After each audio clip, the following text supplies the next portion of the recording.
Hello guys, welcome back to my channel. And our video for today, share ko lang po sa inyo yung binili kong knapsack sprayer na Greenfield. And our verse for the day sa Luke 1:37, sabi po doon, "For nothing is impossible with God." So thank you Lord. Let's go guys.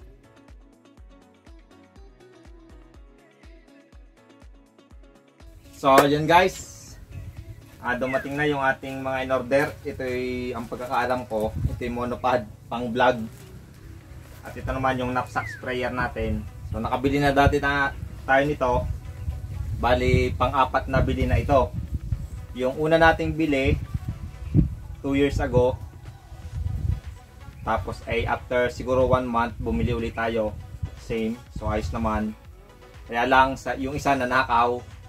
Tapos bumili tayo ng isa ulit for replacement, kaya lamang nagkaroon ng problema sa makina, may depekto, kaya napabalik natin yung Greenfield. Kaya ang napapalit ay yung Terminator. So meron din po tayong vlog about sa Terminator na knapsack sprayer. And then ito na uli, bagong Greenfield. So I hope na maayos para hindi na tayo magbabalik. Abala rin kasi pagka ibabalik pa. So ito po ay inabot ako ng 2,199 kasama ang shipping. So I think nasa 1,800 plus yung mismong knapsack sprayer. Sa Shopee ko lang po binili. Tapos yan, plus shipping inabot ng 2,200. So ito po, bali ang pagbubukas natin, yung tipong ano lang, makuha lang talaga natin. Kasi kung depekto, para hindi na tayo magpapalit ng plastic. Kaya tiis-tiis lang ng paggupit. Kasi kung sigurado itong ayos, eh kahit halubatin na natin itong plastic na to. Pero syempre, nandun tayo sa safety na dapat walang depekto. Pero sabi naman ng seller, nag-check sila bago nila i-dispose. Kaya lamang nung nakaraan nga, siguro ibang seller naman siguro yung nabilhan namin. Ano nga, may depekto. Kaya napabalik.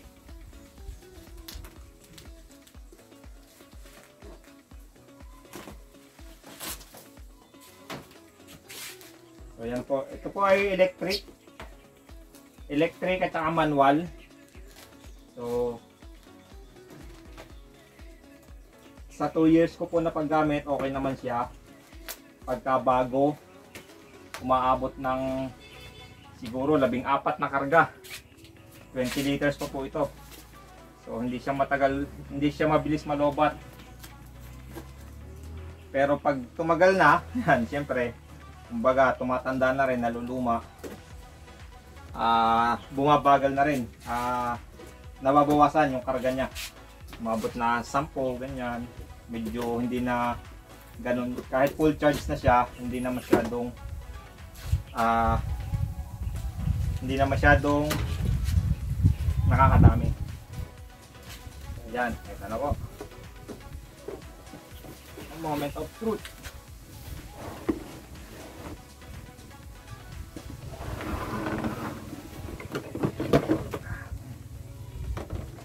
Yan. So ito po yung kahon. Knapsack sprayer Greenfield. Yung Greenfield yung brand. Tapos ito po yung battery. Yan, tumabas na. Ang laki. Laki din yung battery. Tapos ito lang yung cover.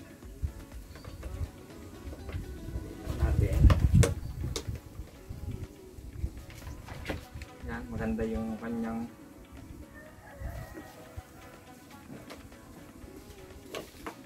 okay yung panlabas. So yan, bali ito po inilagay na nila. Dati kasi wala to, kaya nahirapan tayong i-assemble. Pero ngayon nakalagay na siya. At yan Yan, para hindi na yata natin maalis. Kasi ito, tinatanggal ko na to. Gawa ng hindi ko rin naman nagagamit. So, more on electric talaga ang ating ginagamit. Ayan, meron ding strainer. Ayan, meron pa pala dito ano. Warranty terms and condition. May 6-month warranty, limited warranty. This warranty covers factory defect excluding the battery. The warranty terms proper use force media. The buyer will shoulder the return breakup of the item. So yan po, may warranty siya, 6 months. And then nandito po sa loob yung mga hose.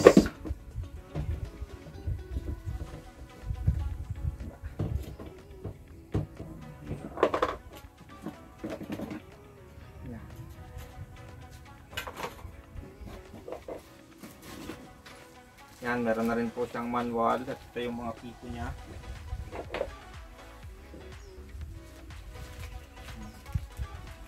May mga reserva pa.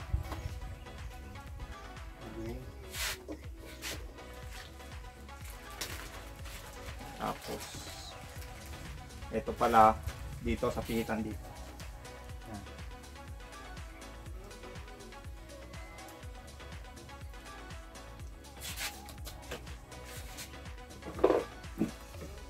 Ito naman yung charger.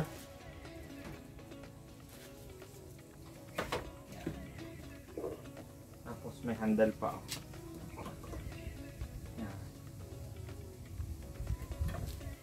Ngayon, ito naman dito.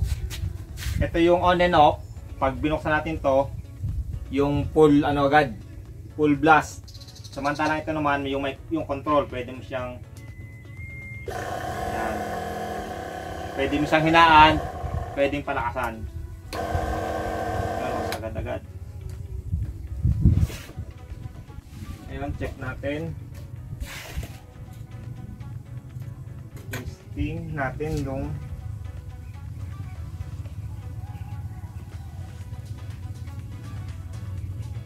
assemble lang natin. Yan, dugsong-dugsong lang naman to. Yan ito. Pag pipindutin mo to, yan, lalabas yung spray. Tapos pwede mo rin siyang ikalang para kung gusto mo dire-diretso yung pag-spray, kakalang mo lang yon para dire-diretso. Kung gusto mo na ipahinto-hinto, yan, pwedeng pindot, sara, pindot, sara.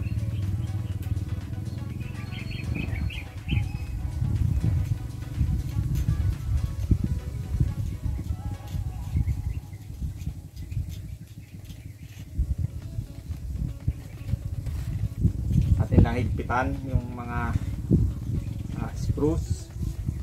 And then meron tayong mga nozzle. So merong dalawang pito, dalawa.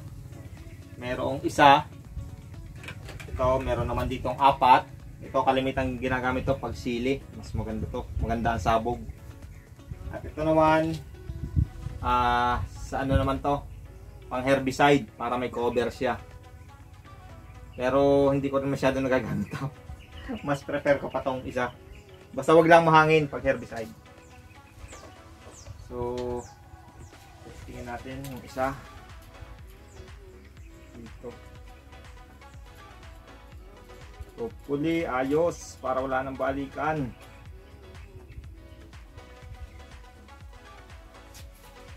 And then yun lamang, oy, may cover pa. Pinaganda na ngayon. Ayan, natin lang ilalagay ito.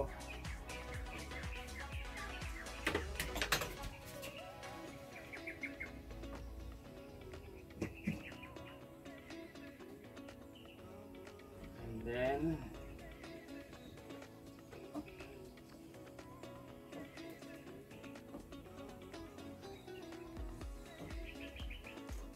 okay.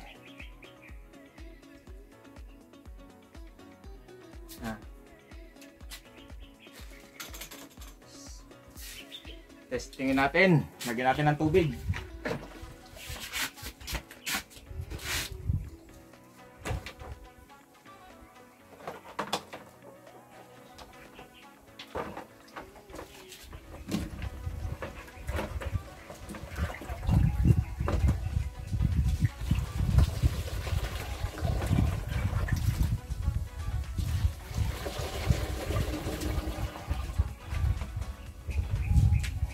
Maganda ngayon ang salaan nila. So parang nag-i-stack siya dito. May stackan, parang nalabas lang dito yung talagang sasala. Para yung mga residue, dito rin yung iba natitira dito. So, okay itong nag-improve. Nagkaroon ng development. So dati dire-diretso dito eh. May butas din dati to.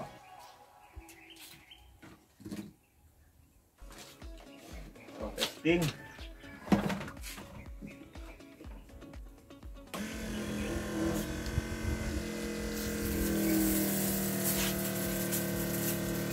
Ayos.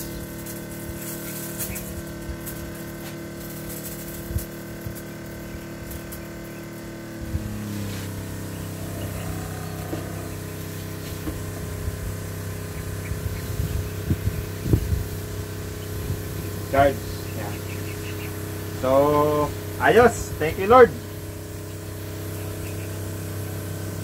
Mahina pa lang siguro yung buga, hindi masyadong naka-charge pa, hindi pa to fully charge. Pero okay na. Okay itong ating nabili. Walang defect. So thank you Lord, hindi tayo maabala sa pagbabalik. So ang ano na lang natin, hopefully wag agad masira, magkaroon ng defecto kapag ginagamit na. So kung magkaganon man, so may warranty naman, atin na lang ibabalik kung sakali. Sa Shopee ko lang siya binili. Again, mag-search lang kayo, Greenfield knapsack sprayer. Tapos mamili na lang kayo kung, kasi may iba't ibang presyo. May 1.8, may nasa 2.2, mayroong pa nga 2.5. So hindi ko alam kung anong pagkakaiba noon. Siguro kaya mura to kasi wholesale din sila, mas marami yan. Kaya kaya nilang ibaba yung kanilang price. So pare-pares lang naman siguro yon. And yan, kagandahan kasi nito, electric na, hindi mo na kailangang bumumba. Pero kung sakali man na malobat ka, pwede mo siyang bumbahan pa rin. So ganun lang. And pwede rin naman, ang ginagawa ko, para hindi na rin to pampabigat, tinatanggal ko na rin to. Yan. And yun lang, tinatanggal ko na kasi nga kalimitan naman electric lang yung ating gamit. So yun lang, dito na lang guys. Maraming salamat sa panonood. God bless and to God be the glory. Bye bye.